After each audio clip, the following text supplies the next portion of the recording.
কেমন আছো? এই তো, তুমি কেমন আছো? এই তো ভালো। চলো কোনো রেস্টুরেন্টে বসি। আজকে সময়টা এখানে কাটে। আচ্ছা। আচ্ছা, তোমার মনে আছে আমরা এখান থেকে কলেজে যেতাম? হ্যাঁ মনে আছে তো। চলো আমরা বসি। আমার দেওয়া ডায়েরিটা তো দেখি এখনো যত্ন করে রাখছো। আজকে লেট করে ফেললাম। হ্যাঁ বাট তোমার জন্য ওয়েট করতে আমার সেই লাগে। তোমার জন্য একটা গিফট আছে। ডায়েরি? আমার জন্য কবিতা লিখে আনবা কেমন? আচ্ছা। তোমার ডায়েরি থেকে মনে পড়লো কলেজের ফ্রেন্ড গুলার কথা। আসলে ফ্রেন্ড না, ভাই ছিল ওরা। সামনে কিন্তু ফারিয়ার বার্থডে আসতেছে, তো আমি চাইতেছি ওর একটা কেক দিব। তাহলে তুই একটা কাজ কর, তুই বার্থডে উইশ করার পরে ওরে জড়ায় ধরে প্রপোজটা ভালো। চল এখন চল। তুই যদি তোর ফারিয়ার সাথে বিয়ে হয় তুই তো ওটা আমাকে চিনবি না। বন্ধু না, ভাই তোরা আমার। হ্যাঁ তোমাদের ফ্রেন্ডশিপের রিলেশনটা না অনেক স্ট্রং ছিল। তো রিলেশন জিনিসটা কি সেটা কিন্তু আমি তোমারে শিখাইছিলাম। তুমি কি রিলেশন মানে জানো? রিলেশন মানে একটা সম্পর্ক।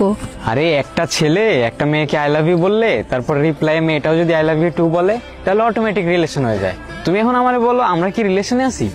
না। তার মানে কি তুমি আমায় ভালোবাসো না? আমি কি না করছি? মানে তখন তো তুমি অনেক পাকনা ছিলা। আচ্ছা, তুমি তো তখন অনেক কবিতা বলতা, এখন ওই কবিতাটা শোনাও না।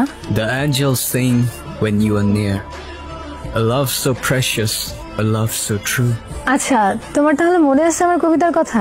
হ্যাঁ। আচ্ছা শোনো, আমাদের তো কালকে থেকে আর দেখা হবে না। আমি তোমারে না দেখে থাকবো কেমনে? আচ্ছা আমি মেসেজ করবো নি, আমি সুযোগ পেলে দেখা করতে আসবো।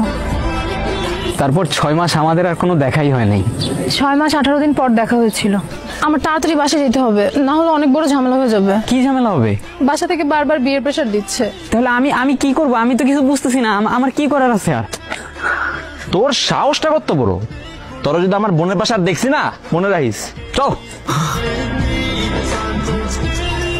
ওই যে আমার হাজবেন্ড আসতেছে। আপনার কথা ওর কাছে অনেক শুনেছি। আচ্ছা নির্জন শোনো,